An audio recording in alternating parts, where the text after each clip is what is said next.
Karibu kwenye A Talk with Francos podcast, na leo niko na mgeni ambaye ana tajriba, ni mwandishi wa habari, vile ni muundaji maudhui, yani wanasema content creator.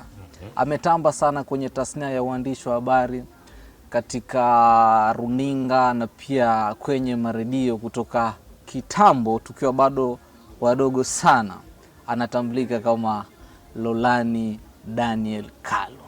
Karibu sana. Asante sana bwana. Ni kitambo sana. Sana.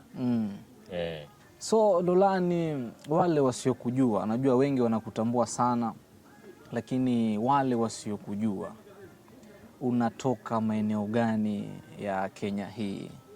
Mimi natoka huku Kilifi.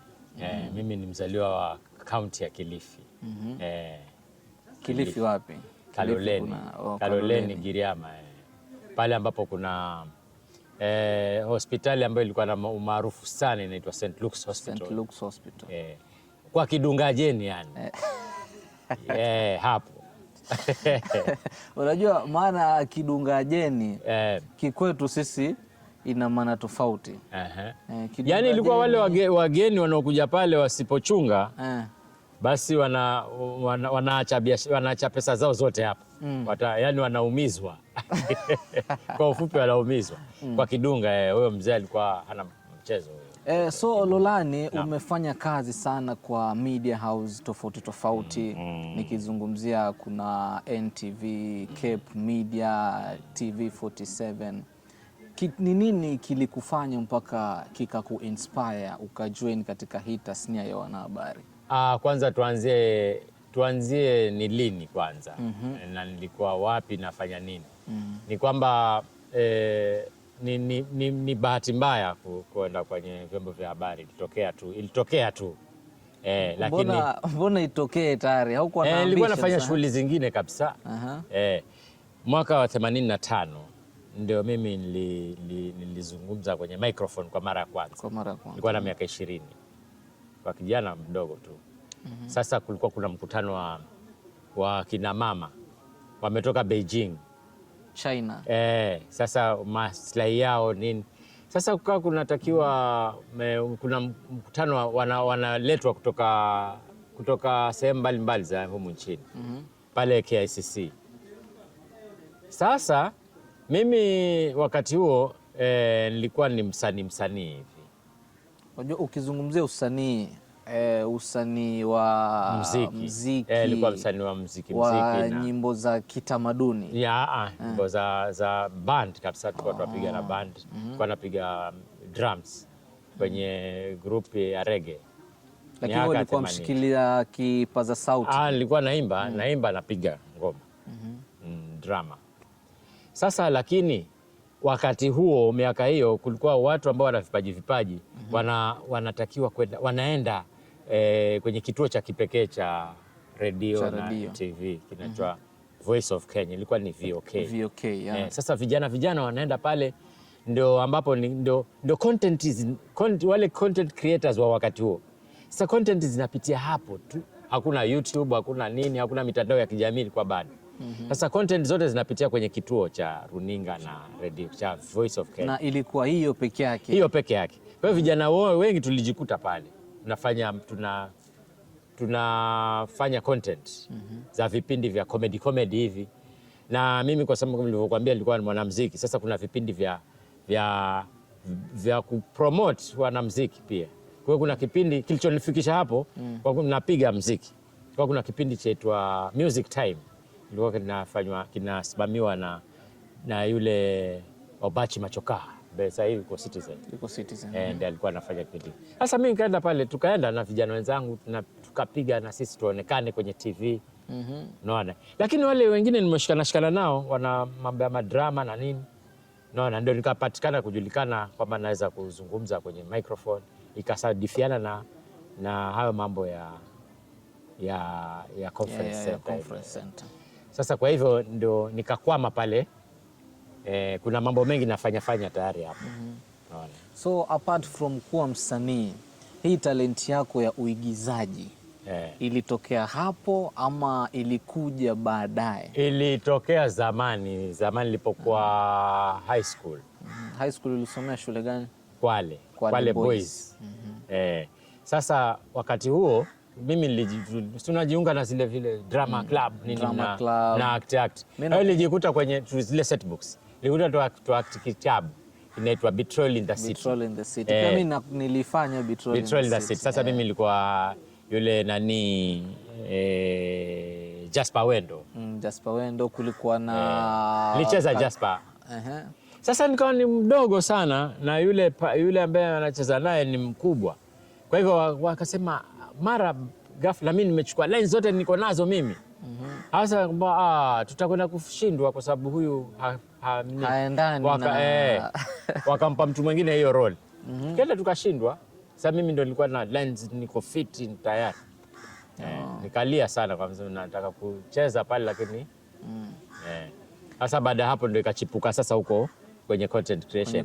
Kuna makundi sasa ya uigizaji kule, Vituko, Vyeo vya Mahakamani, Vitimbi, hizo sasa nilijikuta kwa moja ya hizo. Lakini sikukomea hapo, nikaingia newsroom sasa. Wakati huo sasa kuta KMC watu wanapelekwa wale ambao wanachaguliwa hapa wanaonekana wana uzuri wanapelekwa kufundishwa. Unaona? Sasa mimi nilikawa ni mzuri kwa tafsiri. Mimi nilianza na kutafsiri habari kutoka kwa Kiingereza mpaka Kiswahili. Naandikia habari wale wasomaji wa habari. Hii ni taarifa habari kutoka Sauti ya Kenya, Nairobi. Msomaji ni Hamisi Thembo kama hicho. Nawaandikia ndio wanaenda kuzisoma zile. Alafu sasa nikabaki hapo mpaka ilipokuja inaingia KBC sasa. Ni miaka ya 90 sasa mwanzoni. Nikaajiriwa KBC, chumba cha habari kama mwanahabari. So sasa. KBC ulikuwa kwa muda gani? Nilikuwa sasa kuanzia hiyo miaka hiyo pale nilikuwa hiyo late 80s. Unaona hiyo miaka 89, 90, 88, 89, 90 hapo. Nilikuwa sasa freelance. Alafu sasa mwaka wa 90 sasa nikaajiriwa kabisa kama mfanyikazi chumba cha habari. Naandika habari. Sasa mimi ni mwanahabari sasa.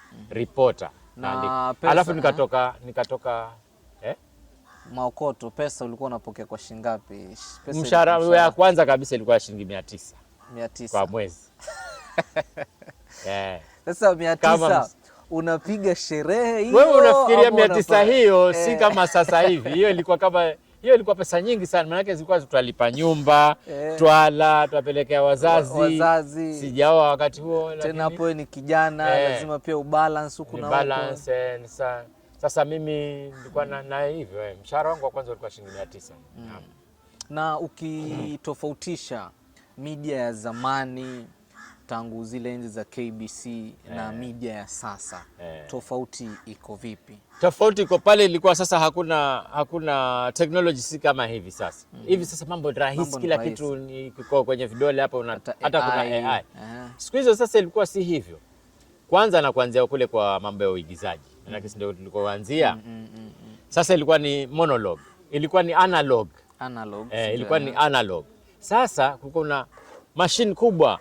Yaani mna rehearse kabisa mchezo mpaka umalizike kabisa. Alafu mkiingia pale mnapanga kama ni makochi hivi, mtatoka pale. Mna rekodi kuanzia signature tune mpaka credits. Unaona? Camera 1, camera 2, chukua hiyo nini? Sasa mnacheza, hakuna kukosea. Maana mkikosea tape itakwenda kukatwa, tape ni shida kubwa sana. Unaona? Kwa hivyo ilikuwa lazima ujitahidi mwe perfect, mwe vizuri sana. Kwa hivyo ukifikia kiwango hicho wewe ni mzuri sana, ilikuwa ndo uingie pale. Unaona Alafu ilipokuja digital sasa mambo yakaharibika. Wazungu wakachukua wakaleta ile kitu inaitwa TriCaster, ina switcher na nini hizo cameras hizo vile kama vile tu. Lakini sisi hawakutupatia huku Afrika. Wakaleta digital cameras zile, mna shoot alafu mtoe kila kitu mkaanze kuedit tena. Sasa ugumu ukaja hapo sasa. Ukiangalia content creation ya zamani, na wewe pia umetumia sana Kiswahili umekikuza kutoka level ya chini mpaka level ya juu. Content creation, je, ni utumie Kiswahili sanifu kimtazamo wako kupitia ugwiji wako wa Kiswahili? Ungewaambia nini content creators wenye wanatumia lugha ya kinyumbani, wengine wanatumia lugha yenye haieleweki? Je, wangeendeleza na Kiswahili chenye ni kitambulisho? Hakuna shida. Bora ile lugha ambayo umechagua. Hata wakati huo mimi nilikuwa nafanya Kiswahili. Lakini kwa wakati huo chombo cha habari ilikuwa ni kimoja tu. Na ilikuwa hakuna mchezo. Swahili lazima iwe kweli Kiswahili kweli. Hakuna na makosa. Yaani kuna wahariri huwezi kupitisha kitu bila kuangaliwa. Na Kiingereza kilikuwepo pia. Na hata wale walikuwa wanafanya Kiingereza walikuwa nao pia ni up to lazima. Ndio kama nilivyotangulia kusema. Lazima kila kitu mtafanya up to date. Hakuna mchezo. Kulikuwa hakuna mchezo. Content. Ni lazima mwe makini. Kama ni research umefanya research kweli na nini na kama ni script umefanya script uko nazo. Kwa hivyo lugha inakuwa imetimia. Hicho kituo kilikuwa ndio kinategemewa na vyombo vya habari vyote vya ulimwengu mzima. BBC walikuwa wanakuja kuchukua watu kutoka kituo hicho Kiswahili, BBC Swahili, Ujerumani, wapi, kila mahali walikuwa wanachukua kutoka hapa Kenya, yani kutoka Kenya hapa ndio chimbuko la Kiswahili Kenya. Kwa hivyo ilikuwa ni tunafanya vitu kwa uhalisia wake. Waandishi wa script wanaandika. Kuko hakuna mambo ya sheng, yani hiyo lugha ambayo haieleweki, haipiti. Na vile sahi Kiswahili watu wanakipuzilia mbali. Unaona vipi? Ni upumbavu kwa sababu kila mahali kinachukuliwa kiko juu sana Kiswahili. Kimesambaa sana. Vyuo vikuu vyote nafundisha Kiswahili. Na nchi nyingi sana sasa kuipuuza hapa ni kama nilivyosema ni upumbavu mkubwa sana. Kwa sababu ndio lugha yetu. Sisi tunaichafua. Unaona? Wengi wanasema kuwa ukizungumza Kiswahili katika maofisi ya hali yenye hadhi ya juu, wanakudharau sana, wanakudhalilisha, wanakuona we hauna akili kabisa. Ni kasumba, ni utumwa ulioingia kwenye akili zetu kwamba Kiswahili, kwamba chetu ni duni. Watu walikumbatia, na hayo yalikuja na wale ambao baada ya uhuru, baada ya Kenya kupata uhuru. Sasa wale viongozi ndio hawakuwa na msimamo wa kuchukulia hiyo lugha, kuisisitizia hiyo. Walikuwa bado wana maruerue ya ukoloni. Sasa walikuwa wanaona ile kizungu ndio kitu cha maana zaidi. Kwa hivyo iliwaingia akilini kwamba kama hujui miaka hiyo ya 60 kuendelea, ulikuwa kama unazungumza Kiswahili tu unapuuzwa sana. Wewe kama hujui Kiingereza, unaona. Watu walipigana sana ili Kiswahili nacho kitambulike. Lakini ni lugha kama zile lugha zingine. English, hiyo lugha ya Kiingereza, ni lugha tu ile. Haina umuhimu wowote. Ukienda Mchina anaongea Kichina, Mfaransa anaongea Kifaransa, Mjerumani anaongea Kijerumani chake, Mwitaliano anaongea Kiitaliano. Ndio maana sisi hatustawi viwanda na nini, kwa sababu tunang'ang'ana kufundishwa Kiingereza ambacho hakitusaidii kwenye taaluma. Lakini wale wa China utasikia wana gari imeshatengenezwa. Unaona? Sisi bado tunangojea you know what, come here, go there. Na katika uundaji wako maudhui ama content creation umekuwa sana mbunifu katika human interest stories. Nazungumzia mambo yenye yanagusa roho za mwananchi wa kawaida. Nazungumzia Mkenya mwenye amekuwa akikufuatilizia. Siri kwa gani katika utunzi wako? Wengine wanasema wanatunga nyimbo kupitia kama mtu ameota, kupitia mapenzi, ubunifu kuafuta kwa ametendwa na mpenzi wake. Wewe ubunifu wako unautoa kupitia kwa sababu sasa nimekuelewa. Siri ni sanaa tu. Kama wewe una sanaa ndani yako, basi huwezi kwanza sanaa alafu ije kupenda kitu. Sanaa ndio ilinisaidia sana kwa sababu kila kitu unakichukulia kama uumbaji, kama vile dunia iliumbwa na Mwenyezi Mungu. Na wewe ndio unaumba dunia yako hapo. Unaona, kwa sababu unajua sanaa sasa. Kwa hivyo unaweza ukaweka ucheshi haraka ukaweka script, yani unaweza ukaandika ukaandika mbio script yako yani, kwa sababu ya ule ni talent yako tu, natural talent ya natural talent, ni usanii. Ile sanaa ndio inanisaidia sana. Na umekuwa actor katika kipindi fulani kilichokuwa kinakuwa aired katika runinga, nazungumzia runinga ya Citizen. Naam. Sultana ilikuwa babu wa Sultana. Umeact pia ukiwa NTV, Malimwengu na Lolani. Kaya kulikuwa na kipindi kinaitwa Kaya ni comedy hiyo ilikuwa. Kaya sasa hiyo ndio ilianza NTV mwaka 2000. Sasa mimi nilikuwa naandika alafu na pia nacheza. Sasa ile wale watu wa Nairobi unajua kuna mambo ya watu wa Nairobi na watu wa pwani. Tofauti ni gani ukiangalia hivi? Tofauti ni kwamba watu wa Nairobi wanaona kwamba wao ndio bora zaidi ya wa huku pwani. Sasa hiyo vile tumepigana sana tukiwa Nairobi sisi. Sasa ikaja mimi nikaandika kipindi ambacho kina Kiswahili sanifu tu chaitwa Kaya. Tunazungumza hapo, marafiki wanazungumza kwenye mkahawa fulani, alafu ile story inaaktiwa pale. Wale maproducer baada ya miaka miwili hivi wakaja kusema hii kipindi watu wa huku Nairobi hawaelewi Kiswahili, kigumu sana Kiswahili. Hebu weka shenge hapa. Kuna shenge. Nikataa, mimi siwezi kutumia, nasema shenge ni nini sasa hii? Uliona kama ni usaliti? Nikasema basi tunakiondoa. Sema ondoeni. Wakakiondoa wakakiondoa kwa sababu eti wanasema watu wa Nairobi ati hawaelewi Kiswahili. Unaona sasa? Wakakiondoa wakaweka kipindi kinachoitwa In True Colors. Kiingereza that is. Kina shengi. Ndio sasa niaje jo sijui hizo. Unaona.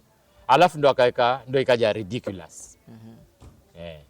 Unaona ndio vikaendelea vipindi vingine. Mimi kajitoa, mimi sikufanya tena. Na tukizungumzia Sultana, nani alikuwa approach ama pengine nilikwenda kufanya audition. Sasa hizi ni sinema kubwa zikija. Sasa hiyo watayarishaji wa kipindi hicho kwa mara nyingi wanakuja wanafanya sinema huku Coast, alafu wako Nairobi. Coast alafu Nairobi. Sasa walipokuja huku Coast, walitangaza audition. Wewe kaenda kwa hiyo nikaenda kufanya audition kama mtu mwingine wa kawaida tu. Nikafanya na mimi nikaenda pale audition naambiwa sasa cheza part fulani. Wewe ni fulani na nichezeni. Nikapewa part ya nicheze hapo kwa audition. Cheza kama mzee mmoja maskini sana. Na hawa kulikuwa na wanawake wawili hapa. Kuna mmoja mtongoza. Mtongoza kweli. Audition vile kimchezo yani pale wanapiga na kamera zao na nini. Basi tukaenda tukangojea zaidi watu 200 walitokea kwenye hiyo. Na mlifaulu nikaitwa na alafu sasa ile kikosi kile kulikuwa kikosi kama zaidi ya watu kama watu 40 hivi. Lakini mimi niliitwa mmoja wa wale walioitwa baada ya auditions nikapatiwa part ile babu, cheza kama babu sasa. Na katika safari yako Lolani, ushaipania maybe kuwania kiti chochote cha siasa? Siwezi kabisa abadan asilani. Yaani hiyo ni jambo ambalo halitawezekana kwangu. Kwa nini sasa na siasa? Kwa sababu mimi ni mtu wa culture, nikupa na lugha yako. Mimi ni mtu wa utamaduni. Turathi, utamaduni, sanaa, turathi na utamaduni. Iko opposite kabisa na politics. Yani ni kama lila na fila, havitangamani siasa. Na manake culture ni jambo la ukweli, tutapigania amani kwa ukweli kabisa na sumilani amidzi. Yani kwa ukweli kabisa tangu ndani ya moyo wetu. Nakupa hiyo picha sasa. Utamaduni ukipigania kitu, ukileta jambo lolote la upitie hapo kwa utamaduni. Nimekupatia sanaa, turathi na utamaduni. Ukija kwa sanaa lionekane kama la kweli. Ukija kwa utamaduni unafanya kweli kabisa. Sumilani Amidzi mnatafuta amani kwa njia ya utamaduni na mapatano ya kijamii na kusema kuhusu turathi zetu. Ukija siasa ni urongo usiofanana na ukweli. Unaona? Nenda kachome ile nyumba ya yule mpinzani wake huyo. Alafu kesho anakuja, umechoma nyumba?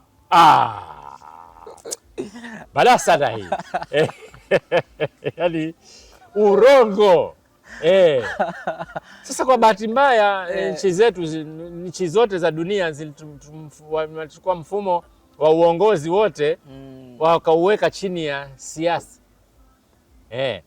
Lakini waliojaribu kuweka uongozi chini ya na mifumo ya uongozi chini ya turathi na utamaduni, basi ingekuwa ni amani sana, hakuna shida yoyote. Na Lolani, katika nilikuwa bado sijamalizia upande wa, kwa sababu ulikuwa TV47 katika Safari 47 na pia ukakuwa NTV, ukakuwa pia KBC, si ndio? KBC kwanza. VOK alafu KBC alafu KBC. Ni changamoto gani zenye ulipitia ukiwa katika media industry kabla hatujaingia katika changamoto zako za kimaisha? Ni hivi, kwenye media zote unaona huwa ni gharama kubwa sana kufanya production, kitu kinachoitwa production. Local production huwa ni gharama kubwa sana. Sasa wenye hivyo vituo vyote, zamani ilikuwa kuna unafuu kwa sababu hicho kituo ninachosema kilikuwa ni kimoja. Kile ni cha serikali kilikuwa. Sasa serikali ina migao yake ya pesa, kwa hivyo ilikuwa mambo yanaendelea sawa kwenye productions za vipindi. Kwa hivyo kulikuwa ina pump pesa. Kwa hivyo kulikuwa kuna vipindi vya ukulima, vya michezo ya kuigiza, vya elimu, vya afya, na vinaendeshwa vizuri kabisa 24 hours, vipindi vinafanywa. Lakini ilipokuja kubinafsishwa sasa ikawa KBC, sasa shida ikaanza hapo sasa. Unaona? Kuna usimamizi fulani wa mashirika sasa imeanza hapo. Unaona na corruption, unajua kuna corruption na nini na nini. Vikafeli sasa. Alafu kija kwa ilipofika sasa watu binafsi wakapewa ruhusa kufanya vituo sasa. Vikaanza sasa Citizen, KTN, sio hizo sasa zikakuwa wingi. Zikaja sasa Sasa wamefungua station nyingi sana. Lakini hapo kwa local production hapo paka washinda wote. Kwa sababu ni ghali. Wewe unataka kufanya sinema, ni ulipe script writer, director, cameraman na wale wachezaji na location. Unaona? Sasa wakiangalia mamilioni ya pesa hawezi. Ndio maana kumekuwa hakuna local production za zamani. Kwa sababu mpaka utafute sponsor na nini mashirika alafu sasa wanahepa hapo wanapata vipindi vya bure kutoka Mexico, China nini, wanadampiwa vitu. Ndio unaona sasa kuna ile dubbing. Unaona ni wa China wale lakini wanaongea Kiswahili. Kwani hakuna watu wa Kiswahili ambao wanaweza kucheza? Unaona? Ni jambo la kusikitisha sana, la kuudhi kabisa. Kwa sababu hawawezi kuafford. Hiyo ndio changamoto ilinipata mimi binafsi, kwa sababu mimi ni all rounder. Yaani mimi naweza kuandika script. Nikiandika script watu hawa-afford kuinunua ile script yangu kwa pesa ambazo inafaa kwa industry. So katika script writing yako, mtu akikwambia Sai Lolane, mimi niko na hii video, niandikie script, unamchaji shilingi ngapi? Hawatakuja tena, kuna AI. Hawataki. Mtu sasa una prompt tu AI. I want a script about AI inakupatia yenyewe pia inasema pia haiko accurate. Lakini watu wameegemea hiyo. Lakini watu wameegemea hiyo. So pesa shingapi unachaji kwa mtu kumwandikia script? Sasa hii ni kufuata. Sasa hizi kama shilingi 30 hivi, hiyo rate hiyo. Lakini kuanzia 50 kuja chini. 50 kuja chini. Lakini sasa nani hata nani? Tunaenda kwa sababu ya unyonge wetu. Mara mpaka tukasirika tunakuandikia bure kabisa, kwa sababu sasa zina hepwa ile watu hawa afford. Wanaenda hivi. Na sasa tumekuwa na Gen Z. Nikisema Gen Z wamekuwa content creators wengi, kumekuwa na content creators wengi barani Afrika, but moso acha ni kwa specific Kenya. Kila mtu anataka kuwa content creator, kila mtu anataka YouTuber. Ushauri wako ni gani? Kwanza ni huo ulevi wa YouTube. Huo ulevi wa YouTube tayari. Kila mtu akitengeza kitu, acha content creator, hata mwanamuziki, msanii akitengeza tu kitu chake, kitu cha kwanza tayari anataka anakiposti kwa YouTube tayari. Kwa sababu eti ni bure. Haoni kwamba si bure ile. Unaona? Sasa hapo tumetekwa akili na YouTube. Ni app tu, ni app tu. Ni app tu ambayo watu wameweka hapo, kila mtu ameingia hapo kwa YouTube. Matokeo yake ni kwamba huko kulipo kwenyewe ni baada ya muda mrefu sana. Ni ukubali kwamba wewe si kutumika, lakini hizo pesa zitakuja zimfaidi mjukuu wako kama ata maintain hiyo email. Ama kitukuu chako huko mbele ndio atakuja, maanake itakuja kulipa tu pesa nyingi huko mbele, maanake inaendelea kuaccumulate ile. Lakini sasa kwa nini hatubuni njia zingine ambazo kuna utaalamu huko hapo na watu wamesoma? Vijana wetu wamesoma wengi sana, wamesoma, wanaweza kutengeza apps. Kwa nini hatutengezi apps na kuweka server zetu na kujenga kwa region, kwa maeneo? Sasa ikawa app iko hili eneo letu, satuweki kwenye YouTube, manake mtu tunaweka kwenye app ambayo ni ya kulipa. Alafu nielewe kwanza, app ya kulipa ili content on demand, ili wewe uweke content yako na yule aweke yake pale, alafu views ziingie pale, na tunajua yule sisi tuna subscribe hapo, anakatwa tayari pesa.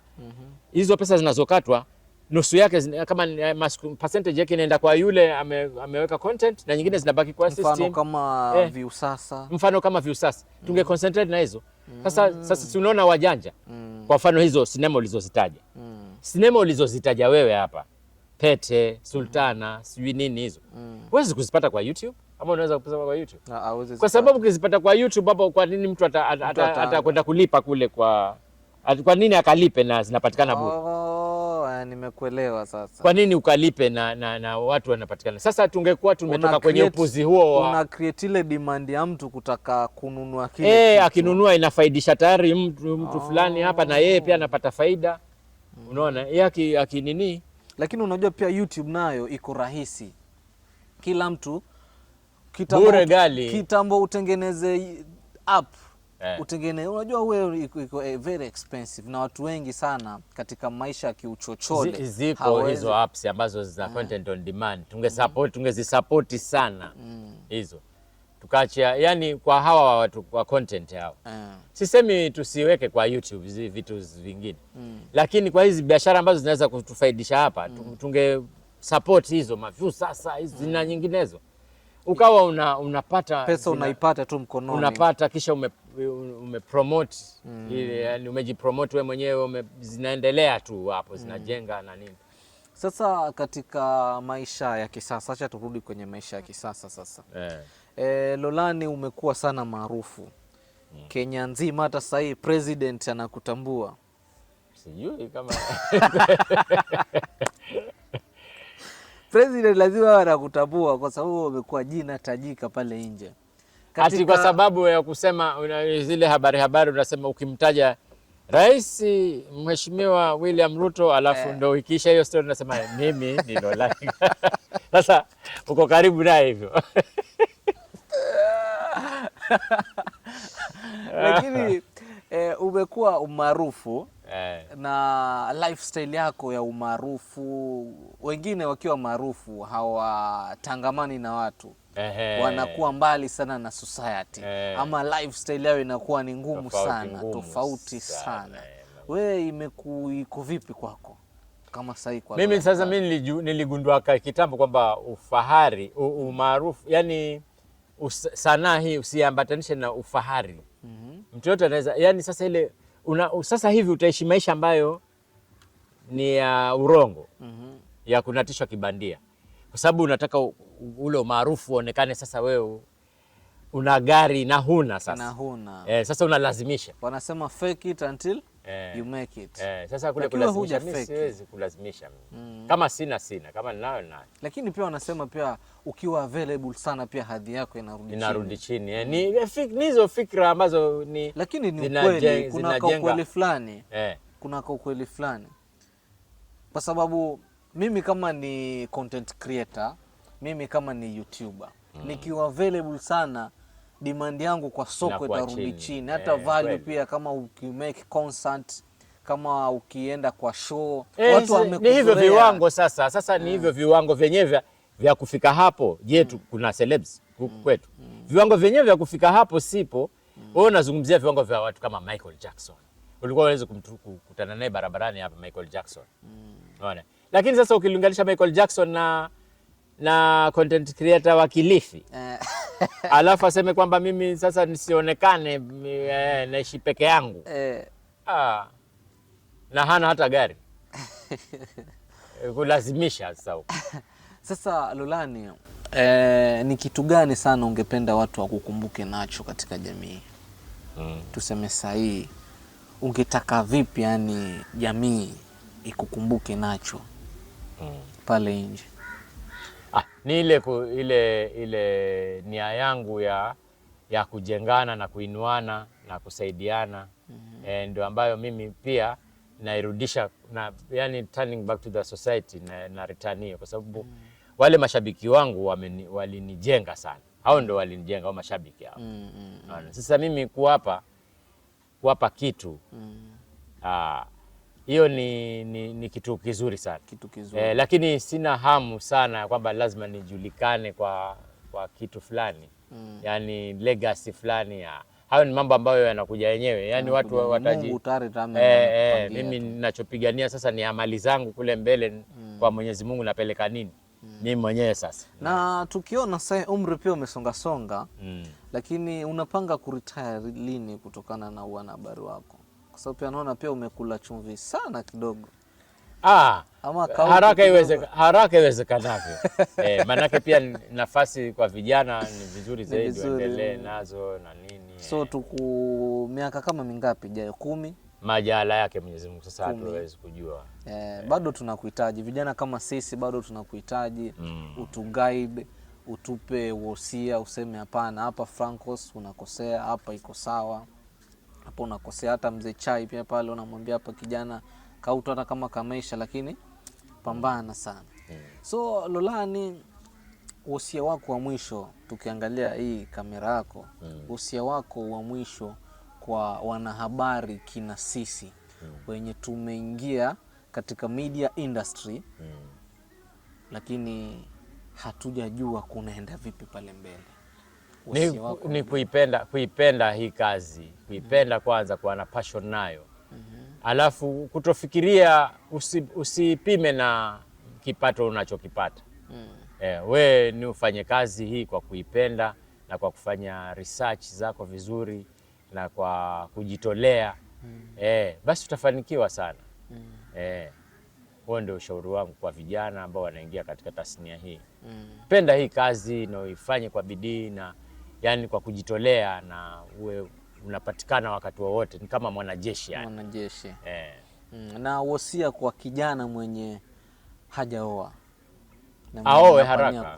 Aoe haraka sana kwa sababu kuoa kutakuepusha na mengi na matatizo mengi ya kidunia ambayo wewe ukipata uwezo usifikirie kwamba mpaka ujenge nyumba ya gorofa ndio uoe. Oa, utapata mwenzako ambaye mtasaidiana, vichwa viwili si kama kimoja.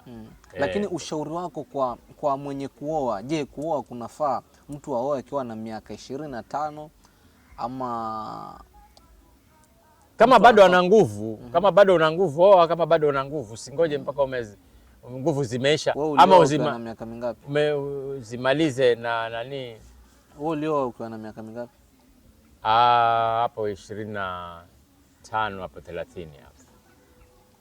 Specific.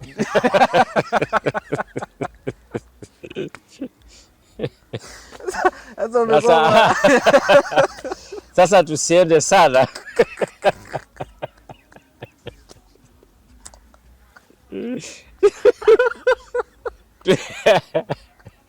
Tusiende sana. Mimi ninakupa ushauri, usiniangalie mimi. Fuata ule ushauri. Oa kama bado una nguvu. Usingoje umezeeka. Alafu huna nguvu. Basi mkeo utamtatiza yule, atakuja kuchukuliwa na kijana mwenzako. Hujiwezi tena ndio. Kama una uwezo wa kuoa, oa ukiwa mapema kabisa, umetoka shule na bado una nguvu zako ndio. Aya, sawa. So umekuwa naye Lolani Kalo na hii ni A Talk with Francos Podcast. Kuwa nami tena but kumbuka pia usubscribe katika YouTube channel yangu, vile vile unifollow katika mitandao yote ya kijamii. Nazungumzia Instagram, nazungumzia Facebook, pale search to Francos, Director Francos, of course utanipata. Lakini sasa unajua kuna kosa moja limefanyika hapo. Kosa gani? Sasa wewe manake mbona mimi umenihoji lakini hujaniambia napatikana wapi? Sasa mimi hutaki niwe na subscribe. Sawa, twende. Sasa mbona mimi huniambii napatikana?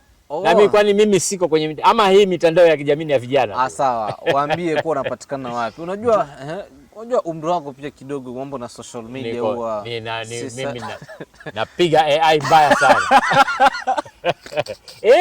Naweza kufanya avatar. Alafu kalitia sauti lile likazungumza. Likaruka hapa sasa hivi. Nimo. Wewe ukija njoo hapo kwa jungu la Ukija umejipanga. Ukija njoo hapo kwa. Lakini pia wakuambie pia kuna jungu la Lolani. Kwanza kuna jungu la Lolani Kalu. Hilo ni jungu ambalo ni la Kenya nzima. Yaani lipo kweli, jungu la kweli lipo kila mahali, linatembea na tunaingia ndani ya hilo jungu tukipakua vitu ambavyo vinakuja. Ni jungu ambalo linakaribisha sanaa, utamaduni na talenti zote zinakuja hapo, tunaleta pamoja vitu. Unaona? Kama una kamera yako unakuja nayo, kama una tripod unakuja nayo, kama una gari, tunafanya kwa pamoja, tunasaidiana, tunainuana sote.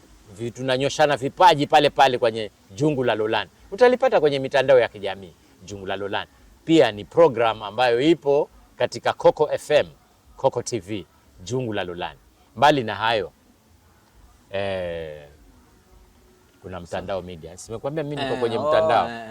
Sasa kwenye mtandao media ambao pia inahusiana na masuala ya kijamii, hizo human interest ambazo zipo pale kwenye mtandao media. Kwa sasa hivi mradi ni kuwatambua wale shepherds, wale ambao ni wachungaji, wale wenye wana hustle pale nje kupitia mitandao. Kwa hivyo na kwenye vyote hashtag niko nayo, hashtag muulize babu, hashtag muulize babu. Kama una mambo yako pengine ya kutatiza hashtag usisahau hashtag muulize babu.